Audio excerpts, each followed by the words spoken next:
नमस्कार दोस्तों, स्वागत है आपका आज के मुख्य समाचार में, जिसमें हम आपको राजनीति से जुड़ी खबर के बारे में बताएंगे। लेकिन खबर में आगे बढ़ने से पहले अगर आपको भी लगता है कि यूपी में योगी सरकार को हटाना किसी के बस की बात नहीं है और 2022 में भी योगी की सरकार बनेगी, तो आप अभी इस वीडियो को लाइक कीजिए, इस चैनल को सब्सक्राइब कीजिए और बेल आइकन जरूर दबाएं और कमेंट में लिखें #योगी वॉन 2022। ओवैसी का चैलेंज, सीएम योगी ने किया स्वीकार, कहा यूपी में जीतेंगे 300 से ज्यादा सीटें। जी हां दोस्तों, उत्तर प्रदेश के मुख्यमंत्री योगी आदित्यनाथ ने एआईएमआईएम प्रमुख असदुद्दीन ओवैसी का चैलेंज स्वीकार कर लिया है। योगी ने कहा है कि ओवैसी देश के बड़े नेता हैं, उन्होंने जो चैलेंज दिया है उसे बीजेपी का कार्यकर्ता स्वीकार करता है। योगी ने कहा कि यूपी के वोटर जाति और धर्म से ऊपर उठकर बीजेपी को वोट देंगे और बीजेपी प्रचंड बहुमत के साथ 2022 का विधानसभा चुनाव जीतेगी। ओवैसी को जवाब देते हुए योगी आदित्यनाथ ने दावा किया कि विधानसभा चुनाव में बीजेपी को 300 से ज्यादा सीटें मिलेंगी। कुछ दिनों पहले असदुद्दीन ओवैसी ने कहा कि 2022 में योगी आदित्यनाथ को मुख्यमंत्री नहीं बनने देंगे।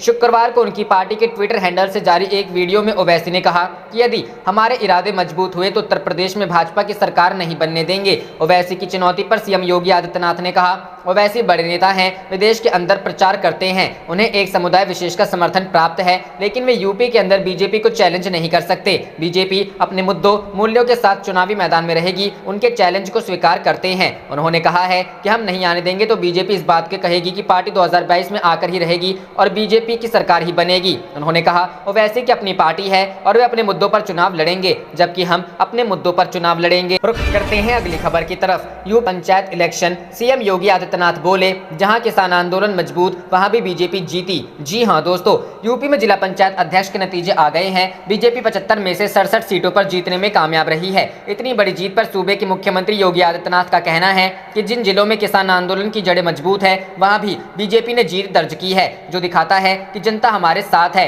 इन्होंने कहा कि 2022 में भी यही नतीजे सामने आएंगे। सीएम योगी से जब पूछा गया कि पंचायत चुनाव में किसान आंदोलन का असर दिखा था, लेकिन जिला अध्यक्ष के चुनाव में इतनी बड़ी जीत कैसे दर्ज कर ली, इस पर योगी आदित्यनाथ ने कहा, पंचायत चुनाव में आप देखेंगे तो ज्यादातर ग्राम प्रधान बीजेपी के कार्यकर्ता जीते हैं, क्षेत्र पंचायत के सदस्य बीजेपी के कार्यकर्ता जीते हैं। जिला पंचायत की 3050 सीटों में से 1500 से ज्यादा बीजेपी के कार्यकर्ता और बीजेपी समर्थक थे। सपा के 750 के आसपास थी, बीएसपी की 300 के आसपास थी और बाकी दूसरी पार्टी के लोग थे। उन्होंने कहा मुजफ्फरनगर, शामली, सहारनपुर, बिजनौर, बुलंदशहर, संभल, अमरोहा, बागपत, मुरादाबाद, हापुड़, गाजियाबाद किसान आंदोलन के केंद्र बिंदु थे।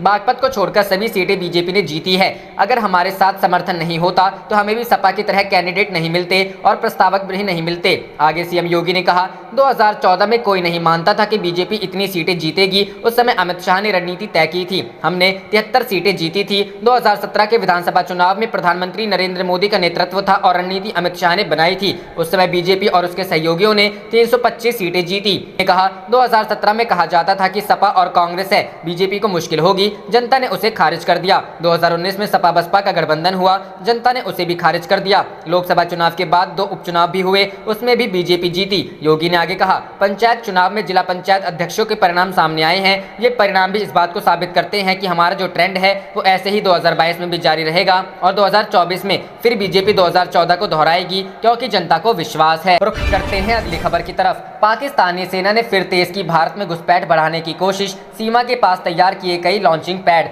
जी हां दोस्तों, जम्मू संभाग में आतंकवादी गतिविधियों को तेज करने तथा ज्यादा से ज्यादा घुसपैठ करवाने के लिए पाकिस्तान ने अब अंतर्राष्ट्रीय सीमा के निकट नए लॉन्चिंग पैड बनाना शुरू कर दिया है। घुसपैठियों को संरक्षण देने तथा दूसरी सुविधाएं उपलब्ध करवाने के लिए पाकिस्तानी अधिकारियों ने अंतर्राष्ट्रीय सीमा के बिल्कुल साथ सटे इलाकों में नागरिकों को बसाना शुरू कर दिया है। रक्षा सूत्रों के अनुसार पाकिस्तान ने जम्मू संभाग के सांबा तथा हीरानगर सेक्टर के साथ नए लॉन्चिंग पैड बना दिए हैं। सूत्रों के अनुसार अंतर्राष्ट्रीय सीमा के साथ सटे जफरबाल, रुपोचक, शक्करगढ़, लहरी कलां, बोई ब्राह्मण, सुखमाल, लबरियाल, अभियाल, डोंगर तथा दूसरे इलाकों में नए लॉन्चिंग पैड बनाए हैं। इन क्षेत्रों में भारी संख्या में प्रशिक्षित आतंकी डेरा डाले हुए हैं तथा यह आतंकी भारतीय क्षेत्र में घुसपैठ करने के लिए मौके की तलाश में है। सेना के एक वरिष्ठ अधिकारी ने बताया कि सांबा तथा हीरानगर के साथ लगते इलाकों की भौगोलिक स्थिति का लाभ उठाकर पाकिस्तान अधिकारी इन क्षेत्रों में घुसपैठ करवाते रहे हैं। सूत्रों ने बताया कि हथियारों के प्रशिक्षण के लिए युवकों को एलओसी से पाकिस्तानी क्षेत्र में घुसपैठ करवाई जाती है।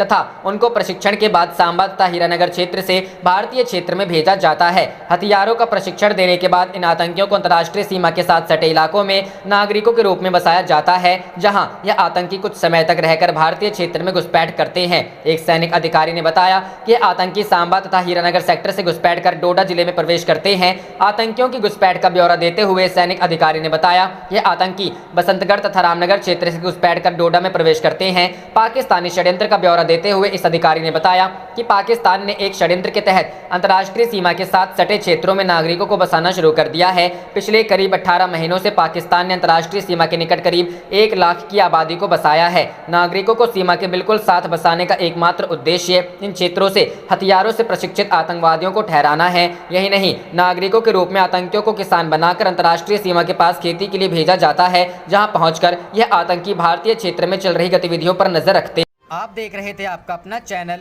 जय हिंद जय भारत।